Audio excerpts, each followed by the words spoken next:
This right here is Roberto Luongo, who after being acquired by Vancouver from Florida back in 2006, would establish himself as not just one of the best goalies in the league, no, but one of the greatest goalies of all time. Long shot, rebound, oh, what a save! Stallberg busts again, drops it back, Kane Wade shoots, oh, what a save by Luongo! Alex Frolov, great save, Luongo! Fast forward to 2010, the Sedins would break out as top stars in the game. This team was slowly but surely forming into a true contender, where Luongo would sign a $64 million contract. Doesn't seem that crazy, right? Well, keep in mind this was 2010, meaning that with inflation this was just shy of $94 million in today's money, surely enough to kill the Canucks' ability to create depth and build off their success. But wait, no, this Luongo contract was, and get this, for 12 years. It was 12 years long, as he signed this deal when he was 31, meaning it would take him all the way to age 43, and you might be thinking, classic bonehead management by Vancouver, right? These dummies have been boneheads. My contract sucks. That's what the problem is. And well, you're kind of right, but also kind of wrong, because this deal was 12 years. The AAV would only be $5.33 million instead of $8 million over 8 years, or $10.6 million over 6 years, as the NHL cap when this deal was signed was $56.8 million, meaning that his new deal took up less than 10% of the team's cap space. If he had signed for just say 6 years, which is fairly common in today's game, his contract would be nearly 20% of the team's total cap space. Therefore, in that same offseason, the Canucks would have the cap space to sign Dan Hamhuis, who back in 2010 was the modern-day equivalent to Jacob Slavin. They would trade for Christian Ehrhoff. They would pick up Manny Malhotra, who is arguably the best third-line defensive center in the league. Oh, and did I forget Pavel freaking Dimitra? Who's 4-11 career in shootouts. Rest in peace to this absolute legend, as these additions were only possible by utilizing this cap strategy, and it would ultimately push the Vancouver Canucks to Game 7 of the Stanley Cup Final. No icing here. It's over. It's an original 6th Stanley Cup.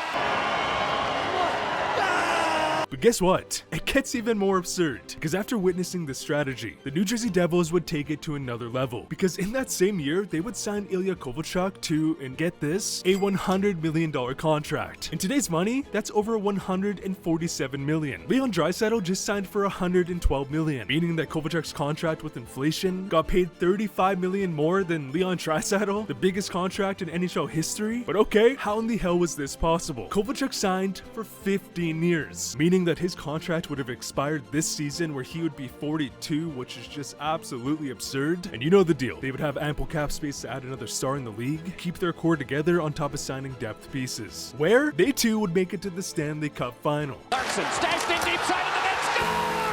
Combo shot! On in! Score! Off for the Devils. His shot, score! Shortly after, Pittsburgh would do this with Crosby, where they would have the cap space to add another superstar and fill the Thrill Hot Dog Man Kessel, where, you know, they would just win back-to-back Stanley Cups. This was to Trevor Daley. This year, who will it be?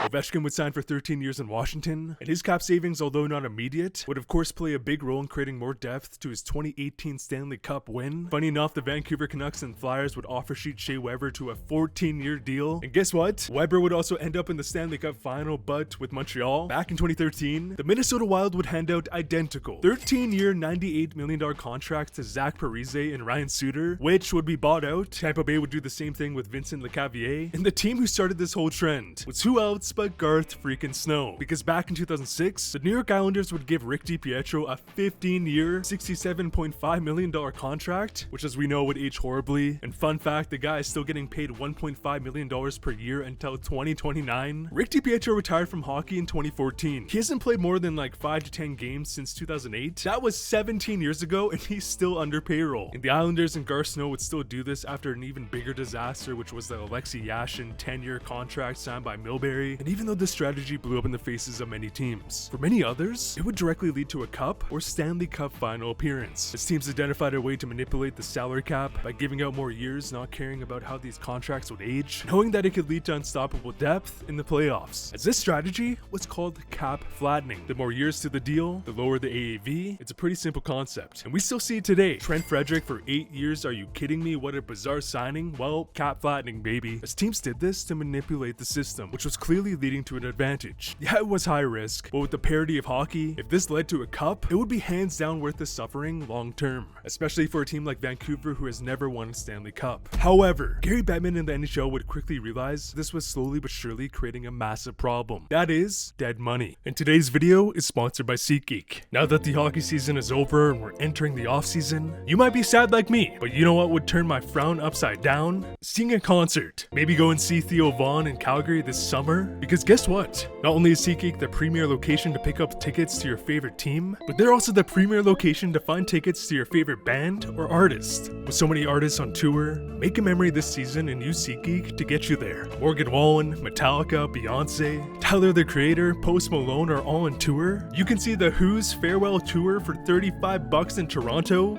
Are you kidding me? You can also pick up tickets for comedians, Broadway shows, maybe even see a ball game. Here's the best part. By using my promo code RobTalksHockey10, you'll receive 10% off your order. So check them out in the description below. Thank you so much to SeatGeek for sponsoring today's video. You see, many of these contracts were signed in the early to mid 2010s, meaning that around 2020, most teams would have to do monster buyouts on these contracts. Think about the Minnesota Wild. Last year, they had $14.7 million in dead cap space. $14.7 million lands you the best player in the NHL, or maybe two studs to play alongside a Kaprizov. And even with this massive handicap, they would still make the playoffs in 2023. So it makes you wonder, what if the Wild didn't do this stupid contract? Would they have been a contender? And by 2022, there was on average $1.8 million of dead cap space on every team, which equates to roughly $55.8 million being paid to many players who weren't even playing hockey. This was a big issue, and still is, as many of these players who would be bought out would eventually sign for another team, meaning they were receiving two paychecks. Think Oliver Ekman-Larsson in Vancouver only to sign in Florida and win a cup. Therefore, the NHL would lower their maximum contract length to 8 years. But guess what? I would argue that this strategy is being used even more, specifically when it comes to up-and-coming stars. So many teams have been taking massive risks to sign players off their entry-level deals to try to create an advantage in years 4 to 8 of those contracts, and some of them have already aged like fine wine, but it's also inevitable that many of them will be a disaster, as Jack Hughes' 8x8 may just become one of the best contracts in the league. Logan Stankoven and Miller just signed 8-year deals, which could be amazing or catastrophic for the Hurricanes. Yuri Sivkovsky has massive potential, but has only proved to be a 20-goal, 50-point guy. And guess what? The NHL, seeing this strategy, has announced that they're lowering their max contract years from 8 to 7, and eventually to 6. Why? The dead money problem. As many of these contracts may just age like fine wine, but others will lead to buyouts and dead money. Because since the inception of the NHL, there has been and will always be a way to manipulate the system. Before the dead money problem became rampant in the NHL, teams like the Oilers would sign monster contracts in the no salary cap era, where even though they were winning, they would have to eventually sell that player to another team, which is what they would do with Wayne Gretzky. As this strategy worked, as they won many cups, but even so, they weren't making money. Therefore, the biggest component of the Gretzky trade was the fact that they received $40 million cash in today's money. So fast forward to the last 5 years, we've been seeing a new game-breaking strategy. That is long-term injury reserve, as this has hands down been the most game-breaking strategy since the implementation of the salary cap. Because unlike signing a player long-term to reduce the AAV, this strategy has virtually no risk. And if you're wondering how exactly this works, think about it like this. Just imagine a player makes $10 million per season. Okay, that player in the preseason decides to undergo a major surgery, meaning that he'll not be playing for 75% of the year. That player's team would then accrue $7.5 million in cap space due to him not being in the roster. Say that team already had $7.5 million in cap space, they could go trade for a stud or studs at the deadline amounting to $15 million. But okay, when that player returns, would they not be over the salary cap? Up until this past month, there was no salary cap in the playoffs, meaning in the playoffs their teams could return to the lineup, even though they may be way over the salary cap, because back in 2020, Kucherov would announce he would be out for the entire season to do a hip surgery. Tampa Bay was so good in the stretch that they by no means needed Kucherov to make the playoffs. They needed him in the playoffs, but not to make the playoffs. Because guess what? Tampa this season just so happened to be nearly $20 million over the salary cap. They were 120 grand short of having a team cap of $100 million. Kucherov going out and saving them $9.5 million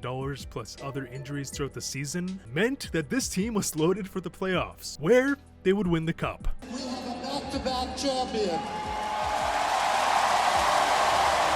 This past season, Matthew Tkachuk would leave the team, leading to the Panthers accruing enough cap space for a guy like Seth Jones, Mark Stone in Vegas, where they would somehow have enough cap space to go out and acquire a guy like, Noah Hannafin or Thomas Hertl. Basically, every single one of the last 6 teams who won the cup would utilize this cap space loophole. This is not a coincidence. Now, here's the thing. Do I believe these players are or were actually injured? Of course I do. But for the case of Kucherov, why was he not getting surgery closer to the end of the season to where he could eventually play in the 2021 season? It's obvious. It was a strategic move. And can you blame them? However, this, just like the cap flattening strategy, has become too rampant, as Gary Bettman would come in and announce that a salary cap will be applied to the playoffs. A simple yet effective solution. So the point is, there will always be ways to manipulate the system, where Gary Bettman and the NHL clearly realized they had to make massive changes for these massive loopholes. So, can you name another loophole in the game? Comment down below. I'd really appreciate a like on this video. Thank you so much to SeatGeek for sponsoring today's video, and as always, thanks for watching.